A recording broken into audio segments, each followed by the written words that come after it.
ಮಾಜಿ ಸಚಿವ ರಮೇಶ್ ಜಾರಕಿಹೊಳಿ ವಿರುದ್ಧ ದೂರನ್ನ ನೀಡಿದ್ದಾರೆ ಕೆಪಿಸಿಸಿ ಅಧ್ಯಕ್ಷ ಡಿಕೆ ಶಿವಕುಮಾರ್ ಹಾಗೆ ವಿರೋಧ ಪಕ್ಷ ನಾಯಕರಾಗಿರುವಂತ ಸಿದ್ದರಾಮಯ್ಯ ಹೈಗ್ರೌಂಡ್ಸ್ ಠಾಣೆಗೆ ದೂರನ್ನ ನೀಡಿದ್ದಾರೆ. ಕಾಂಗ್ರೆಸ್ನ ನಾಯಕರು ಮತದಾರರನ್ನ ಓಲೈಕೆ ಮಾಡಲಿಕ್ಕೆ ಅಕ್ರಮ ಮಾಡಿರುವಂತ ಆರೋಪ. ಸಿಎಂ ಮತ್ತು ನಳಿನ್ ಕುಮಾರ್ ಕಟೀಲ್ ವಿರುದ್ಧವೂ ಕೂಡ ದೂರನ್ನ ನೀಡಲಾಗಿದೆ. ಜಾರಕಿಹೊಳಿ ಅಕ್ರಮಗಳಿಗೆ ಸಾಥ್ ನೀಡಿದ್ದಂತ ಆರೋಪ.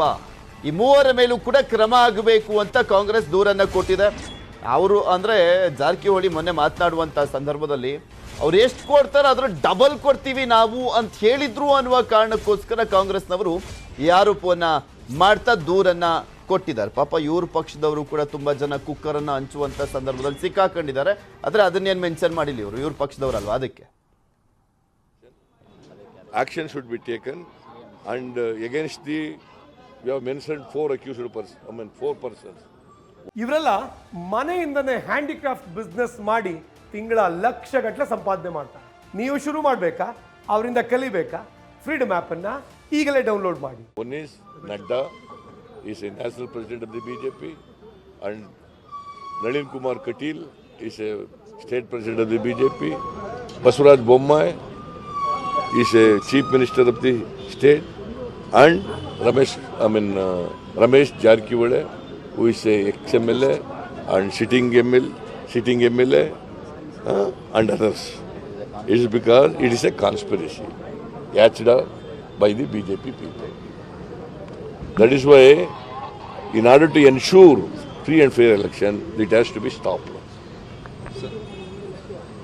So another big national issue that has been doing the rounds is Yes, there's yes, a Modi documentary, sir, that they have banned in the country. That I do not know how to do. ಬಿಜೆಪಿಯ ಶಾಸಕರುಗಳು, ಮಾಜಿ ಮಂತ್ರಿಗಳು, ನಾವು ಯಾವ ಕಾರಣಕ್ಕೂ ಗೆಲ್ಲೋದಿಲ್ಲ, ಆದ್ರೂ ಕೂಡ ನಾವು ಸರ್ಕಾರ ರಚನೆ ಮಾಡ್ತೀವಿ ಅಂತ ಹೇಳಿ ಅವರು ಸಂಕಲ್ಪ ಮಾಡಿಕೊಂಡು ಅವರು ಕೆಲಸ ಪ್ರಾರಂಭ ಮಾಡ್ತಾ ಇದ್ದಾರೆ. ಇತ್ತೀಚಿನ ದಿನದಲ್ಲಿ ಕೆಲವು ಶಾಸಕರ ಸ್ಟೇಟ್ಮೆಂಟ್ ಕೂಡ, 3-4 ಶಾಸಕರ ಸ್ಟೇಟ್ಮೆಂಟ್ ಅನ್ನ ಗಮನಿಸಿದ್ದೀರಿ.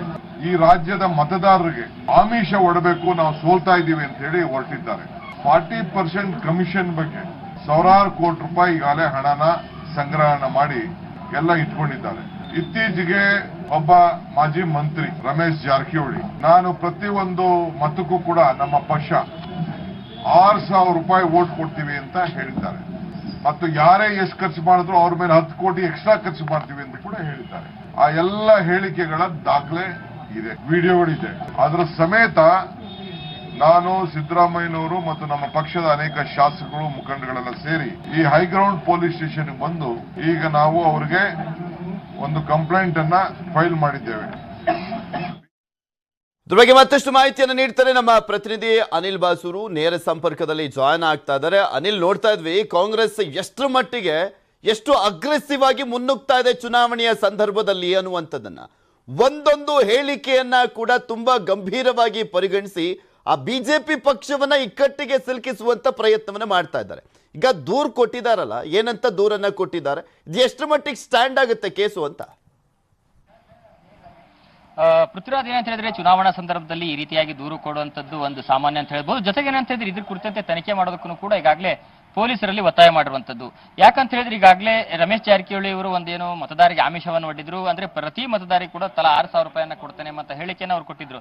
ಇದಕ್ಕೆ ಬಿಜೆಪಿ ರಾಷ್ಟ್ರೀಯ ಅಧ್ಯಕ್ಷೆ ಜೆ.ಪಿ. ನಡ್ಡಾ, ಅದೇ ರೀತಿಯಾಗಿ ರಾಜ್ಯ ಬಿಜೆಪಿ ಅಧ್ಯಕ್ಷೆ ನಳಿನ್ ಕುಮಾರ್ ಕಟೀಲ್ ಅವರು ಕೂಡ ಅವರ ಗಮನಕ್ಕೆ ಬಾರದನೆ ಈ ಒಂದು ಹೇಳಿಕೆಯನ್ನ ರಮೇಶ್ ಜಾರಕಿಹೊಳಿ ಕೊಡೋದಕ್ಕೆ ಸಾಧ್ಯವಿಲ್ಲ. ಹೀಗಾಗಿ ಈ ಮೂವರು ಅಂದ್ರೆ ಸಿಎಂ ಬಸವರಾಜ ಬೊಮ್ಮಾಯಿ ಅವರು, ಅದೇ ರೀತಿಯಾಗಿ ಬಿಜೆಪಿ ರಾಷ್ಟ್ರೀಯ ಅಧ್ಯಕ್ಷೆ ನಡ್ಡಾ ಅವರು, ಅದೇ ರೀತಿ ರಾಜ್ಯಾಧ್ಯಕ್ಷೆ ಕಟೀಲ್ ಅವರ ಮೇಲೆ ಕ್ರಮಗಳನ್ನ ಕೈಗೊಳ್ಳಬೇಕು. ಅವರನ್ನ ನಾಲ್ವರನ್ನು ಕೂಡ ಬಂಧಿಸಿ ವಿಚಾರಣೆಗೆ ಒಳಪಡಿಸಬೇಕು ಎಂಬಂತಹ ಒಂದು ದೂರನ್ನ ಕೊಟ್ಟಿರುವುದಾಗಿ ಈಗಾಗಲೇ ಸಿದ್ದರಾಮಯ್ಯ, ಅದೇ ರೀತಿಯಾಗಿ ಡಿ ಕೆ ಶಿವಕುಮಾರ್ ಅವರು ಕೊಟ್ಟಿದ್ದಾರೆ. ಜೊತೆಗೇನಂತ ಹೇಳಿದ್ರೆ ಈಗಾಗಲೇ ಈ ಒಂದು ವಿಚಾರಕ್ಕೆ ಸಂಬಂಧಿಸಿದಂತೆ ಮುಂದಿನ ದಿನಗಳಲ್ಲಿ, ಅಂದ್ರೆ ಇವತ್ತು ಪೊಲೀಸರಿಗೆ ದೂರು ಕೊಟ್ಟಿದ್ರೆ ಮುಂದಿನ ದಿನಗಳಲ್ಲಿ ಮುಂದಿನ ಹಂತದಲ್ಲಿ ಒಂದು ಚುನಾವಣಾ ಆಯೋಗಕ್ಕೂ ಕೂಡ ದೂರು ಕೊಡ್ತೇವೆ ಎಂಬಂತ ಹೇಳಿಕೆಯನ್ನ ಕೊಟ್ಟಿದ್ದಾರೆ. ಒಟ್ಟಾರೆಯಾಗಿ ಈಗಾಗಲೇ ಚುನಾವಣೆ ಹತ್ತಿರ ಬರ್ತಾ ಇರೋದ್ರಿಂದಾಗಿ ಕಾಂಗ್ರೆಸ್ ನಾಯಕರು ಅಗ್ರೆಸಿವ್ ಆಗಿ ಬಿಜೆಪಿಯ ಮೇಲೆ ಒಂದು ಈ ರೀತಿಯಾಗಿ ಇಕ್ಕಟ್ಟಿಗೆ ಸಿಲುಕಿಸುವಂತ ಪ್ರಯತ್ನವನ್ನ ಮಾಡ್ತಾ ಇರುವಂತದ್ದನ್ನ ನಾವು ನೋಡಬಹುದಾಗಿದೆ. ಯಾಕಂತ ಹೇಳಿದ್ರೆ ಈ ಹಿಂದೆನೂ ಕೂಡ ಕೋಲಾರದಲ್ಲಿರ್ಬೋದು ಅಥವಾ ಏನೋ ಒಂದು ಪ್ರಜಾಧ್ವನಿ ಕಾರ್ಯಕ್ರಮ ಎಲ್ಲೆಲ್ಲಿ ನಡೀತಾ ಇದೆ ಅಲ್ಲೆಲ್ಲವೂ ಕೂಡ ಬಿಜೆಪಿ ಸರ್ಕಾರದ 40% ಭ್ರಷ್ಟಾಚಾರ, ಅದೇ ರೀತಿಯಾಗಿ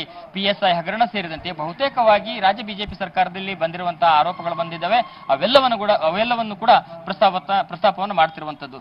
ಜೊತೆಗೆ ಇವತ್ತು ಬೆಳಗ್ಗೆನೂ ಕೂಡ ಕೆಪಿಸಿಸಿ ಕಚೇರಿಯಲ್ಲಿ ರಾಜ್ಯ ಕಾಂಗ್ರೆಸ್ ಉಸ್ತುವಾರಿ ರಣದೀಪ್ ಸಿಂಗ್ ಸುರ್ಜೇವಾಲಾ ಅವರು ಕೂಡ ಒಂದು ಸುದ್ದಿಗೋಷ್ಠಿ ನಡೆಸಿದ್ರು. ಅದರಲ್ಲಿನೂ ಕೂಡ PSI ಹಗರಣವನ್ನ ಮುಚ್ಚಿ ಹಾಕೋದಕ್ಕೆ ರಾಜ್ಯ ಸರ್ಕಾರ ಪ್ರಯತ್ನವನ್ನ ಮಾಡ್ತಾ ಇದೆ. ಹೀಗಾಗಿ Okay. ಹೈಕೋರ್ಟ್ ನ ಮುಖ್ಯ ನ್ಯಾಯಮೂರ್ತಿಗಳಿಂದ ಈ ಕುರಿತಂತೆ ಒಂದು ತನಿಖೆಯನ್ನು ನಡೆಸಬೇಕೆಂಬ ಒತ್ತಾಯವನ್ನು ಕೂಡ ಮಾಡಿದ್ರು. ಒಟ್ಟಾರೆಯಾಗಿ ಕಾಂಗ್ರೆಸ್ ನಾಯಕರು ಅಗ್ರೆಸಿವ್ ಆಗಿ ಒಂದು ಹೇಳಿಕೆಗಳನ್ನ ಕೊಡ್ತಾ ಇದ್ದಾರೆ. ಈಗ 12ವರೆಗೂ ಕೂಡ ಸಿದ್ದರಾಮಯ್ಯ ಅವರು ಒಂದು ತುರ್ತು ಪತ್ರಿಕಾಗೋಷ್ಠಿಯನ್ನು ಕರೆಯಲಾಗಿದ್ದು ಅದರಲ್ಲಿ ಏನೆಲ್ಲ ಆರೋಪಗಳನ್ನ ಮಾಡ್ತಾರೆ ಎಂಬುದನ್ನು ನೋಡಬೇಕಾಗಿದೆ. Prithviraj. Okay, thank you Anil ನಿಮ್ಮೆಲ್ಲ ಮಾಹಿತಿಗಾಗಿ.